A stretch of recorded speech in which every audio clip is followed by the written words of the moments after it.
Welcome back to Grammar Grade 12. I'm really glad you're here. This is Unit 7, Lesson 54, and today we're going to make friends with one of the most useful rules in all of grammar, pronoun antecedent agreement. Every pronoun in your writing stands in for some noun that came before it, and that noun has a name, the antecedent. The rule is simple to say and easy to slip on. A pronoun must match its antecedent in number and in gender.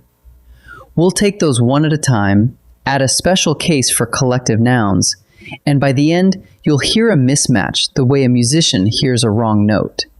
Let's dig in. Before we start, here's the whole lesson in one picture.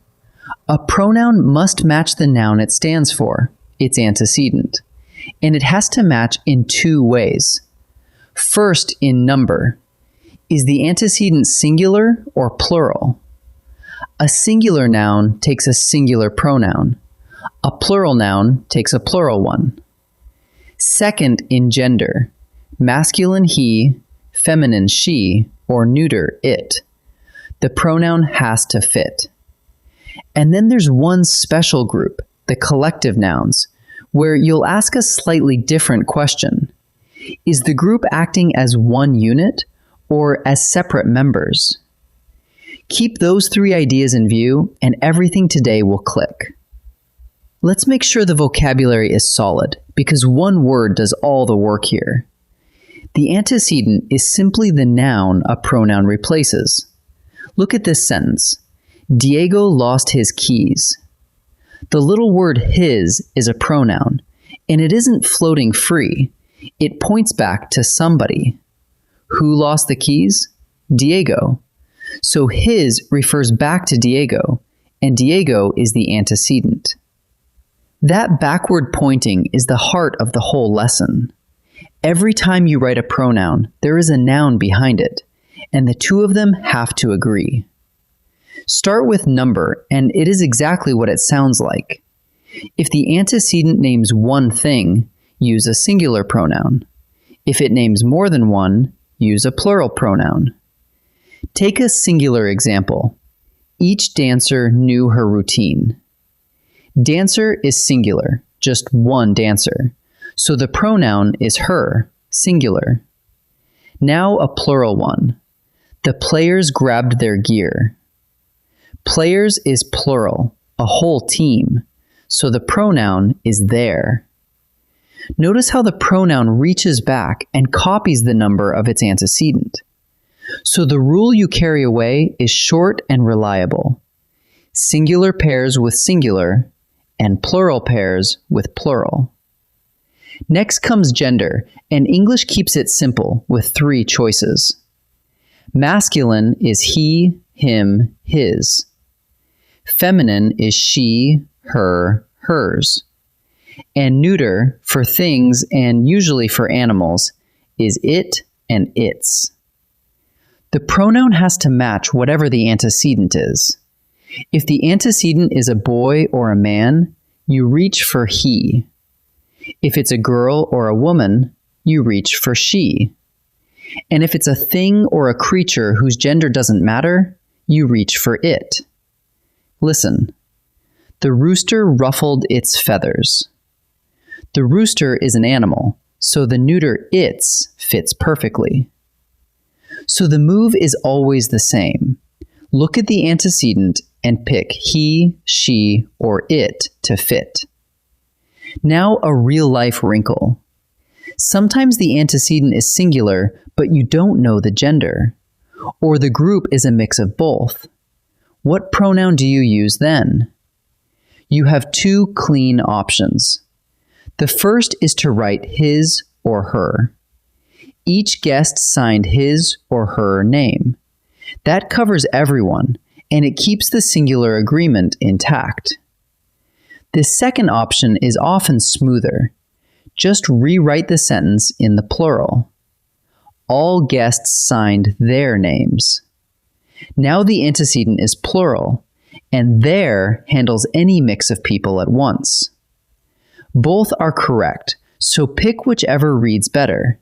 Say his or her, or go plural. Here's the special case I promised: collective nouns. A collective noun names a whole group as if it were one thing: a committee, a team, a class, a jury.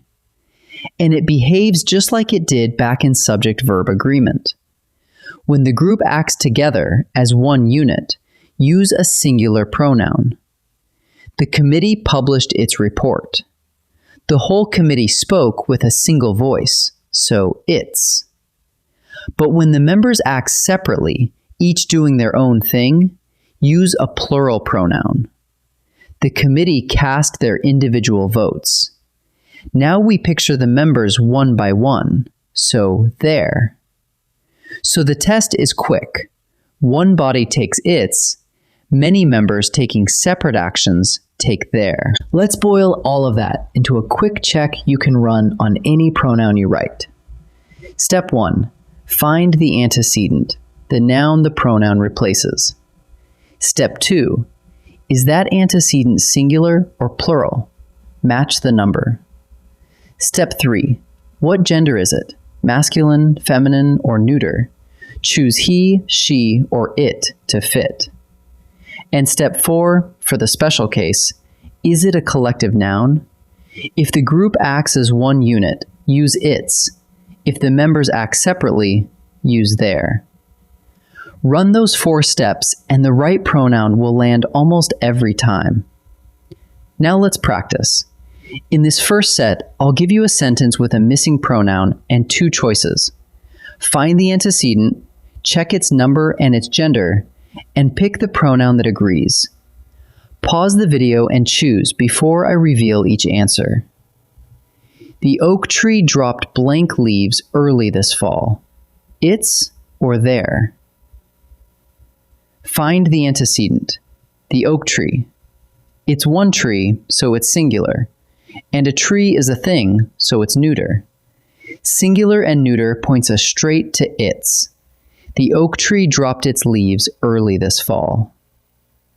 The astronauts described blank view of Earth. His or their? The antecedent is the astronauts, and that's more than one person, so it's plural. A plural antecedent needs a plural pronoun, and his is singular, so we choose their. The astronauts described their view of Earth. The mare nuzzled blank newborn foal. Its or her? Both are singular, so number won't decide it. This one is about gender. A mare is a female horse, a mother, so the feminine pronoun fits. We choose her. The mare nuzzled her newborn foal. Now the second set. These sentences hide a collective noun or an antecedent whose gender is unknown. Decide whether the group is acting as one unit or as separate members, and choose the pronoun that agrees. Pause and choose before I answer. The jury announced blank unanimous verdict. Its or their? Jury is a collective noun, so ask the key question. Is the group acting as one or as separate members? A unanimous verdict is a single decision, the whole jury speaking with one voice. That's one unit, so the singular, its. The jury announced its unanimous verdict. The band tuned blank individual instruments. Its or their? Band is a collective noun again, but look at the word individual. Each player is tuning a separate instrument, doing something on their own. When the members act separately like that, the pronoun goes plural, so it's their. The band tuned their individual instruments. Every applicant must submit blank resume by Friday.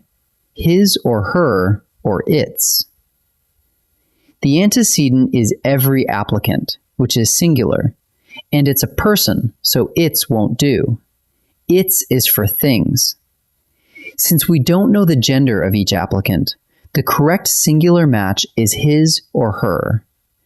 Every applicant must submit his or her resume by Friday. And remember, You could also rewrite it as all applicants must submit their resumes. Let's gather what we've learned. A pronoun always reaches back to its antecedent, and the two must agree. First, in number, singular with singular, plural with plural. Second, in gender, masculine he, feminine she, or neuter it. And when the gender is unknown or mixed, you can write his or her, or simply rewrite in the plural. And third, the special case. A collective noun takes a singular pronoun when the group acts as one unit, and a plural pronoun when its members act separately.